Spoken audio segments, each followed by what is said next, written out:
Bonjour. Tout d'abord, je tiens à remercier les laboratoires d'El-Kendi pour m'avoir confié cette thématique de l'observance thérapeutique chez le patient chronique, notamment l'hypertendu. Mais également, je remercie le laboratoire pour le choix de cette thématique. Il est vrai que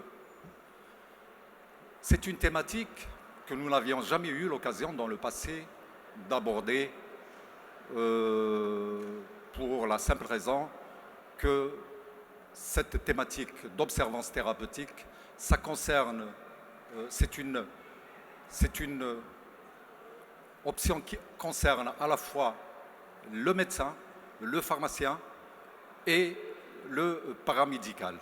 Donc aujourd'hui, je tiens en tant que pharmacien à témoigner de mon expérience, de ce qui se fait aujourd'hui en matière de suivi du patient chronique, notamment l'hypertendu, par rapport à l'observance de son traitement. Aujourd'hui, quand on parle de l'observance, ce n'est pas seulement le traitement, c'est l'observance médicamenteuse et non médicamenteuse. Parce que derrière le médicament, il y a tout un mode de vie et une hygiène de vie, notamment du patient chronique. Donc nous allons voir ensemble très rapidement quelques points, notamment quelques chiffres pour savoir la prévalence de cette pathologie qui est l'hypertension artérielle. Nous allons également voir quels sont les facteurs de non-observance, parce que c'est très important de savoir aujourd'hui pour pouvoir agir sur ces patients chroniques afin de les ramener à adhérer à leur traitement. Nous allons parler de l'impact sur la santé, c'est très important, donc il faut qu'on sache aujourd'hui en tant que professionnel de santé quels sont les impacts de la non-observance thérapeutique. Et puis les méthodes d'évaluation, parce que pour pouvoir agir, il faut évaluer, donc il faut savoir si nos patients sont observants ou pas. Aujourd'hui, j'avoue qu'en Algérie, il n'y a pas vraiment d'évaluation. Je vous le dis, on ne sait pas exactement quel est le taux de patients qui sont observants et non observants. Donc ça, il faudrait que nos autorités sanitaires, nous aussi acteurs de santé, de s'y pencher très rapidement sur l'évaluation pour qu'on sache un petit peu où est-ce qu'on en est par rapport aux autres pays où ils ont mis en place des méthodes d'évaluation que nous allons voir très rapidement, citer une ou deux méthodes d'évaluation qui sont très, très simples d'ailleurs à mettre en place et qui ont un intérêt certain. Et puis, bon, le plus important, c'est de parler du rôle du pharmacien. Donc, dans cette observance thérapeutique, bien évidemment, le métier, la profession du pharmacien a évolué beaucoup. Donc, il n'est pas comme avant où le pharmacien se contentait de dispenser des médicaments, mais aujourd'hui, avec l'évolution des métiers, notamment le métier de la pharmacie d'officine, nous faisons le suivi. Et d'ailleurs, la réglementation, la dernière loi relative à la santé, nous permet, à travers certains articles, de faire le suivi, l'éducation thérapeutique et bien évidemment la prévention. C'est vrai que la prévention, nous allons en parler un petit peu, c'est le maillon fort, c'est le maillon faible chez nous, mais on devrait s'y mettre vraiment à mettre en place une politique de prévention. Ben voilà, donc sans plus tarder, juste une petite définition. C'est vrai que l'observance thérapeutique, c'est un concept ancien. Il est aussi ancien que l'existence du médicament. Il est défini comme étant aujourd'hui, excusez-moi, on préfère parler de l'adhérence thérapeutique, qui veut dire adéquation entre le comportement du patient et les recommandations de son médecin. Si le patient suit les conseils du professionnel de santé sur l'hygiène de vie, vous voyez tout à l'heure, je vous disais que ce n'est pas seulement le suivi ou l'adhésion au traitement, mais c'est aussi un comportement global du patient et sa relation vis-à-vis du professionnel de santé. Donc ce sont des paramètres qui nous permettent de prendre en charge directement le patient, c'est-à-dire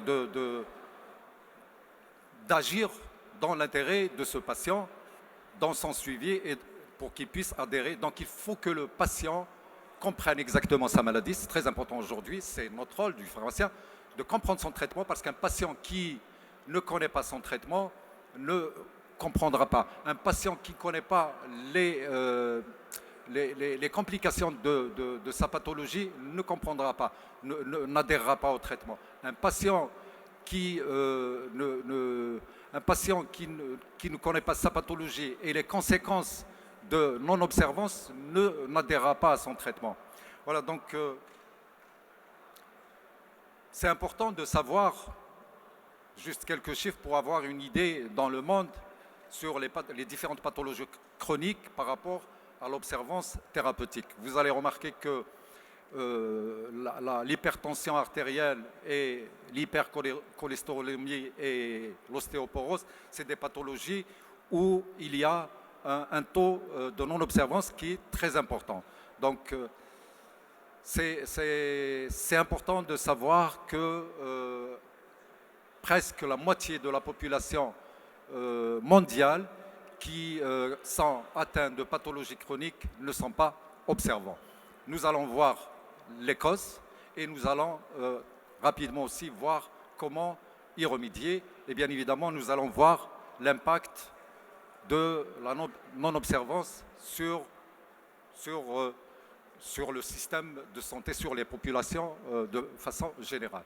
Les facteurs de non-observance, très rapidement, ces facteurs nous permettront d'identifier les leviers sur lesquels, parce que si on ne connaît pas quelles sont les raisons ou les causes pour lesquelles les patients n'adhèrent pas au traitement, on ne pourra pas agir. Donc les facteurs nous permettent donc d'identifier les leviers sur lesquels nous devons agir pour améliorer le respect du traitement prescrit. Donc selon l'OMS, il y en a plusieurs, hein. Les facteurs ils sont multiples. Nous allons voir les facteurs socio-économiques du patient et son environnement, l'accès aux soins, c'est très important. Donc est-ce que souvent il y a des médicaments non remboursables ou non, les médicaments, le prix, le coût des médicaments aussi, c'est un facteur qui fait que le malade ne peut pas se permettre son traitement. Il y a les facteurs liés au système de soins et de ses acteurs, c'est nous, c'est-à-dire les médecins, le pharmacien. Donc il y a la couverture sociale obligatoire, donc le système de soins. Est-ce qu'il y a une accessibilité aux soins? C'est très important. S'il y a des zones désertes où il n'y a pas de pharmacie, où il n'y a pas de structure de santé en général, il est très difficile pour un patient d'avoir accès à son traitement. Donc, c'est des facteurs liés au système de soins. Bon, nous, en Algérie, aujourd'hui, je parle en tant que pharmacien, donc nous avons un maillage de la population pharmaceutique qui est très, très important. Donc, et puis, nous avons des structures de soins de proximité à travers l'ensemble des pays, y compris les zones déshéritées ou les zones enclavées. Il y a les facteurs liés au niveau d'éducation du patient, c'est important. Donc, nous, le pharmacien ou professionnels de santé en général, nous devons nous y pencher un petit peu sur le niveau éducatif de nos patients. C'est très important. Parce qu'il est fini le temps où le pharmacien dispense le médicament. Aujourd'hui, c'est très important d'avoir une relation exceptionnelle, notamment avec les patients chroniques, de connaître son mode de vie, de connaître son rang social, de connaître son niveau culturel, son niveau éducationnel. Donc ça, c'est très, très, très important. Et il y a aussi les facteurs liés à la pathologie, surtout vous le savez tous, que les pathologies chroniques, les pathologies silencieuses, si vous voulez, c'est des pathologies qui sont un peu compliquées, où le patient, où nous avons des taux de patients très importants par rapport à la non-observance thérapeutique.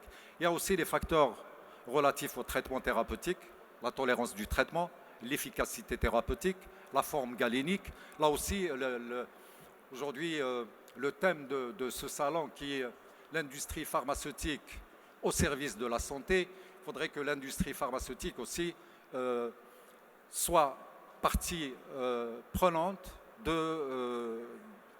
dans justement l'amélioration des traitements. Par exemple, le nombre de prises. Aujourd'hui, on a des possibilités d'avoir des monoprises. La forme galénique, on peut l'améliorer. Les effets secondaires aussi des médicaments, ne pouvons les améliorer. Donc ça, c'est des facteurs aussi qui influent sur l'observance thérapeutique.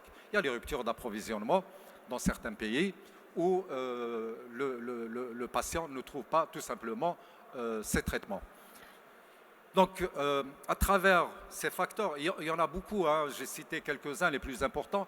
À travers ces facteurs, la question qui se pose, que je vous pose, est-ce que les acteurs de santé ont une responsabilité dans la non-observance par les patients chroniques de leur traitement?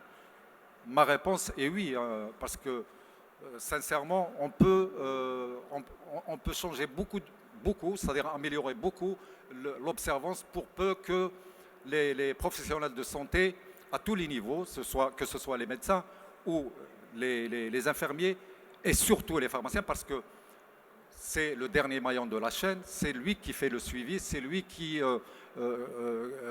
doit expliquer, qui doit compléter le travail du médecin, si vous voulez, qui doit expliquer aux patients tout ce que je disais tout à l'heure, c'est quoi sa pathologie, parce que c'est important que le malade sache, comprenne tout.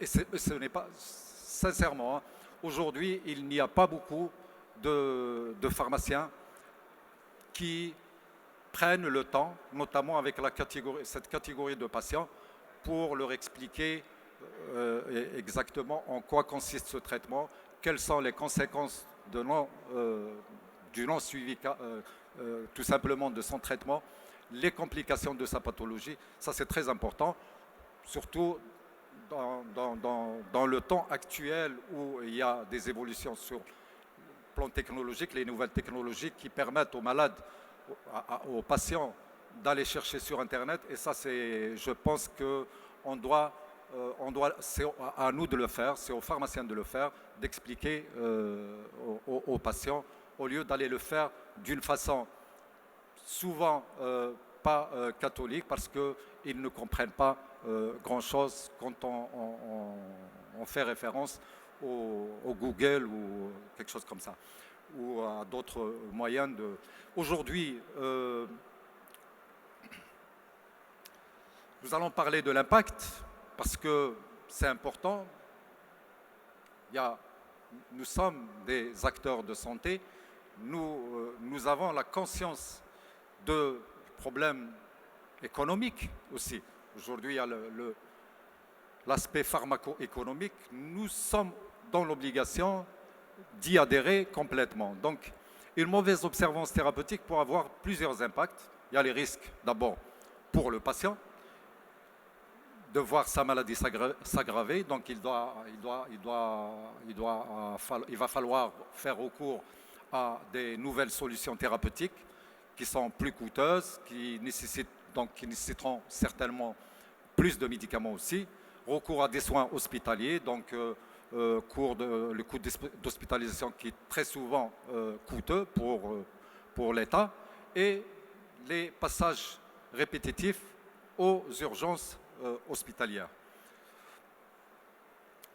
Juste, quand on regarde le coût par pathologie, et c'est pour cela qu'on va faire un petit focus sur l'hypertension, vous allez remarquer que la dépense par rapport à la non-observance thérapeutique, c'est surtout l'hypertension artérielle. Nous avons vu des chiffres tout à l'heure. Donc c'est C'est un point très important. Pourquoi? Parce que l'HTA touche le tiers des populations du monde. Là, on parle seulement des personnes détectées. Mais aujourd'hui, il y a beaucoup d'hypertendus qui ne sont pas encore diagnostiqués. D'où la raison, le pharmacien d'officine doit s'impliquer complètement dans le dépistage des nouveaux malades hypertendus. Notamment, il y a des signes aujourd'hui, l'obésité, un malade diabétique, un malade qui a un régime alimentaire inadéquat. Donc c'est très important qu'il y ait un travail de prévention et un travail de diagnostic au niveau des officines de pharmacie. Il y a aussi les conséquences épidémiologiques pour les maladies infectieuses, notamment le phénomène que nous connaissons tous d'antibiorésistance. Si aujourd'hui on ne respecte pas ces traitements ou on n'est pas vacciné, par exemple, on peut développer des souches résistantes et c'est ce qu'on appelle le phénomène d'antibiorésistance. Il y a aussi des conséquences économiques, je disais que c'est important. Donc, nous sommes aussi, le rôle du pharmacien, il doit être non seulement un rôle scientifique, mais aussi un rôle social et économique. Donc le coût direct et indirect faramineux lié à une mauvaise observance, gaspillage de médicaments, coût d'une prise en charge ultérieure de patients incorrectement traités, la tendance à prescrire des médicaments plus agressifs est souvent coûteux pour compenser. Les méthodes d'évaluation, je disais tout à l'heure qu'il est important d'évaluer. Il existe des méthodes, mais malheureusement, c'est vrai qu'en Algérie, on n'a pas de statistiques par rapport à l'observance thérapeutique. On n'en parle même pas, c'est simple. D'ailleurs, c'est pour cela que je réitère mes remerciements au laboratoire Al-Kendi pour le choix de cette thématique. À ma connaissance, on n'a jamais eu à traiter cette thématique en tant que thème. Nous l'avions traité dans le passé, mais dans un thème global. Quand on parle de l'éducation thérapeutique des patients chroniques, notamment le patient diabétique ou hypertendu, et on réserve un petit chapitre à l'observance. Mais aujourd'hui, il est temps que les acteurs de santé et les pouvoirs publics aussi s'y penchent sérieusement à cette problématique d'observance thérapeutique. Alors, les méthodes d'évaluation, je reviens si vous permettez. Il y a l'entretien direct avec le patient, chose qu'on fait très rarement. Hein. Je parle aussi en tant que témoin. Je pose la question, quel est le pharmacien aujourd'hui qui prend le temps dans son officine, notamment avec les patients chroniques, hypertendus, pour lui expliquer quelles sont toutes les recommandations qu'il doit suivre, notamment l'activité sportive, son traitement, en quoi il consiste, comment il agit, etc. C'est très important de donner un peu de son temps, ne serait-ce que pour ces patients chroniques, et nous allons leur rendre énormément de services. Et ça fait partie de notre rôle, de nos missions. Donc il y a aussi d'autres méthodes d'évaluation. On peut utiliser des questionnaires aussi. On peut mettre, pour ne pas perdre aussi du temps, ça se fait dans certains pays du monde, on met carrément des questionnaires que le patient peut remplir lui-même et remettre à son pharmacien et pourquoi pas à son médecin aussi. Nous avons un moyen aussi aujourd'hui en Algérie, je parle en tant que pharmacien, le logiciel Shifa. Donc, beaucoup de pharmaciens, aujourd'hui, ils ont mis un système d'alerte dans leur logiciel Shifa qui permet de détecter donc, ces alertes pour savoir si son patient client est revenu, c'est-à-dire en consultant bien sûr son historique de consommation, est-ce que le patient est à jour, il est revenu dans les temps, ou alors il y a des patients qui reviennent un mois plus tard, donc ça veut dire qu'il est resté un mois sans traitement. Donc c'est aussi un moyen d'utiliser le logiciel Shifa. Et puis bon, on recommande toujours, parce que tout à l'heure en citant les exemples de la non-observance, j'ai oublié de parler aussi de l'oubli. Beaucoup de patients oublient de prendre leur traitement. Là, le pharmacien peut proposer aussi des solutions. Il y a ce qu'on appelle des semainiers, des géluliers, où le patient peut préparer à l'avance ses médicaments afin de ne pas les oublier. Rôle du pharmacien. Alors, les rôles du pharmacien, il y a 3 rôles fondamentaux, à mon avis. D'abord, c'est la dispensation correcte des traitements, la prévention et le suivi du malade. Donc, ça, c'est les 3 rôles fondamentaux du pharmacien d'officine. Donc, la dispensation. Quand je dis la dispensation adéquate du traitement, c'est de mettre en place un entretien pharmaceutique avec son patient. C'est de poser les bonnes questions, c'est de faire les explications, mais aussi le rôle du pharmacien, c'est la prévention. Je disais tout à l'heure, c'est le maillon faible de nos professions médicales, hein, pas que la pharmacie, mais aussi la médecine. C'est le maillon faible. La prévention, c'est un point que nous avions vraiment négligé. Donc, de par sa qualité de professionnel de santé, sa proximité aussi avec les patients, le pharmacien possède les moyens de détecter la non-observance et de proposer une intervention éducative. Je disais tout à l'heure, nous avons, bien évidemment, il faudrait que le pharmacien s'adapte aussi sur la question des moyens logistiques et les moyens d'espace à dédier, un espace de confidentialité à dédier à cette catégorie de patients. Et voilà, donc pour ramener les patients chroniques à être observants et adhérer à leur traitement. Dans la consultation, je disais tout à l'heure, le pharmacien il a la possibilité de consulter l'historique des médicaments grâce au logiciel Shifa. Donc c'est la carte Shifa qui nous permet donc de détecter ces alertes-là de manquement. Dédié à un espace de confidentialité pour l'éducation thérapeutique des patients chroniques, des études publiées montrent une amélioration très importante. Il y a eu des études sur les patients chroniques hypertendus. Ils ont démontré que le suivi ou l'éducation de ces patients au niveau des officines de pharmacie améliore nettement le taux d'observance thérapeutique. Mise à disposition des patients et de leurs proches de supports pédagogiques. Aujourd'hui, on voit de plus en plus dans certaines pharmacies des coronaires qui permettent aux patients d'aller... il tape sa pathologie, par exemple hypertension artérielle, il aura la possibilité de consulter quels sont les régimes qu'il doit suivre, quels sont les risques de non-adhésion à son traitement. Donc il y a des supports aujourd'hui, des supports électroniques qui sont mis à la disposition des patients.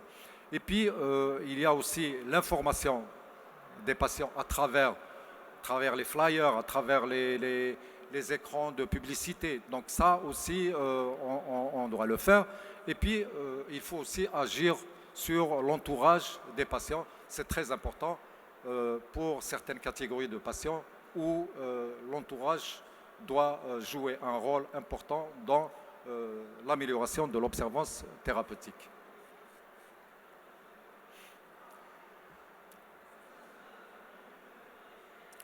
Voilà, juste quelques photos. On peut faire de l'éducation individuelle et de l'éducation collective aussi.